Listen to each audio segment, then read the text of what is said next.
up.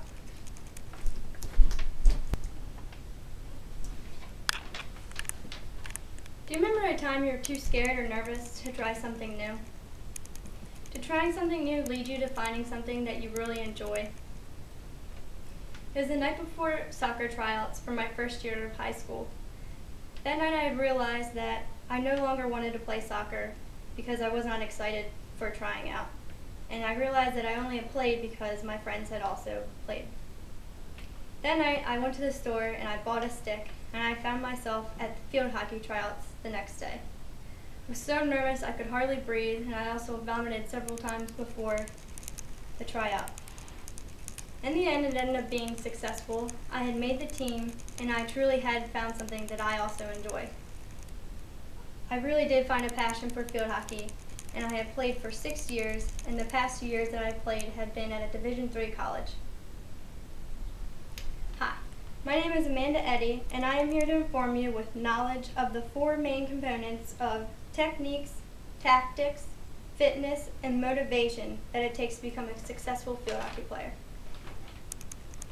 Let's begin by discussing the techniques. What are the most important techniques? Well, based on the expert knowledge of Elizabeth Andrews and Sue Myers, authors of Field Hockey Steps for Success, the most important techniques for playing field hockey are footwork.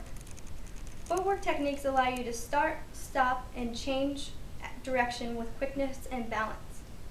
Passing. Passing requires accuracy, speed, and power, and is very important because it results in teamwork. And without teamwork and passing, field hockey becomes a very difficult sport. Receiving. Receiving requires you to receive the ball that is being passed to you with control so that it is not taken away from you by your opponent. Hitting the ball. Hitting the ball is known as either driving the ball, pushing the ball, or flicking the ball. Driving the ball is a backswing to strike the ball quickly for distance or to shoot on goal. Pushing the ball is a stroke to move the ball along the ground for a short or quick distance. Flicking the ball is an airlift for different speeds used to create space if blocked by a defender, and is also used for penalty strokes and a powerful shot on goal. I'm going to display to you the technique of these strokes. Hitting the ball, you are formed like this. It's a backswing and can't go any higher than your shoulder. And when you go to hit, your stick is level to the ground. You go to step, swing, and hit straight forward, and you need to make sure that you have a straight through shot just like that in order to go in the direction that you want. And you can also pivot to go in other directions, such as this way or this way. Pushing the ball is a lower push. You go like this, also step forward, and let the ball roll on your stick for a short and quick pass. A flick is also the same stance, but you have your feet closer together, and you tilt the stick further back, and you step forward, and then you just lift the ball in the air. Dribbling is also a technique. Dribbling consists of 4 different types of dribbling: speed dribbling, power dribbling, Indian dribbling, and spin dribbling. A power dribble is where you keep the ball tight on your stick at all times to maintain possession from your opponents. I can't demonstrate that though because it involves running. As well as speed dribbling, which is sprinting to get a hold of your opponent to create open space. You keep the ball on your stick but just run at a sprint. Indian dribbling, which I will display to you, is a more complicated dribble.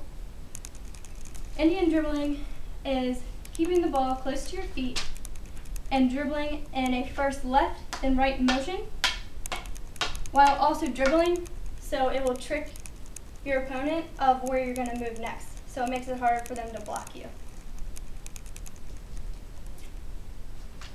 A spin dribble is also, it's to move the ball away from your opponent in a quick manner. So if you're dribbling and say my opponent is right here, I would quickly take the ball and spin around them to move into an open space and then dribble this way.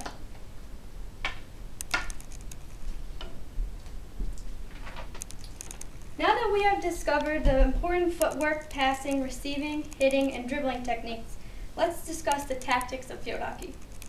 What are tactics? Well, according to Claire Mitchell-Tavener, the author of Field Hockey Techniques and Tactics, one of the most important tactics to be a successful field hockey player is determine your team's style of play. To determine your style of play, you should first define your team goals. You should then evaluate your team's weakness and strength and divide the players accordingly. After divide your players accordingly, you should plan your defense and attack setups. Common styles traditionally used for common teams are to have 5 forwards, 3 halfbacks, 2 defenders with 1 goalie, or the other traditional style is 2 high forwards, 3 middle forwards, 3 halfbacks, 2 fullbacks, and 1 goalie. You can change these, but these are the most common positions. Now that we have discovered the tactics needed in the game of field hockey, now let's discuss fitness. What type of fitness should a field hockey player need? According to Michelle Greaves, the author of article Sports Performance for Field Hockey on the WorkoutX.com website, field hockey is a physically demanding sport that qualifies as an intense exercise. Therefore, you must be physically fit in order to be successful, and you need to be able to keep up during the game. Michelle Greaves also states, to improve your fitness, a field hockey player should do the following. You should have 300 minutes of aerobic exercise per week, practice strength training 3 days per week, which includes push-ups, squats, and crunches, as long as many other things, but those are the 3 common. You should practice cardio, such as jump roping, cycling, and there's also many others. And practicing diet and nutrition by eating things with high protein, low carb, and low fat to build your muscle and gain a healthy weight to your frame and not lose weight. Now that you've learned the fitness required to be a successful field hockey player, now let's discuss motivation of field hockey. Motivation, what does it have to do with to be a successful field hockey player? Well, according to the author, Jeremy Huff's of the Motivational Tips for Field Hockey Players article on Livestrong.com website, motivation is a result of overall performance level of field hockey. To increase this performance level, a player should practice mental training. And mental training includes focus, relaxed visualization, and imagery of a successful performance. Imagining yourself doing something good, as in scoring a goal, this mental image will create a better chance for you to perform better and also increase your motivation.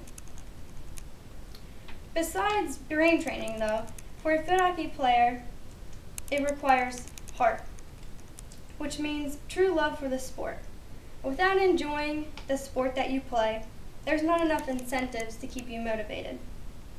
A New York Times article by Lori Mifflin, she had written about a woman who just ended her 56th field hockey season. Her name was Sophie Dickinson, and she was 76 years old. She stated that she will keep playing field hockey because it is simply what she loves to do. And that statement right there is the key to motivation, because it's doing something that you love.